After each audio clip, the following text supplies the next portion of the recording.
Hello po ma'am, magandang araw po. Ma'am, from Kuwait pa po kayo. Yes po, from Kuwait po. Ma'am, matanong lang po para sa kaalaman po ng mga kababayan nating OFW rin.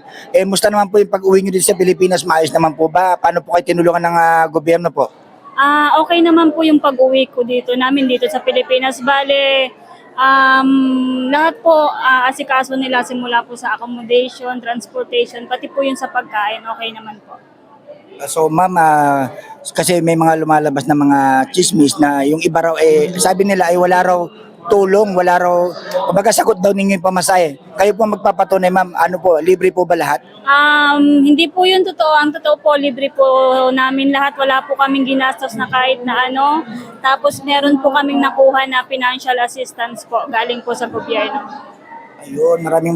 Ma'am, ito na lang po, ma'am, pasasalamat niyo po. Ano po masabi niyo po sa ating gobyerno, lalo na sa ating presidente po?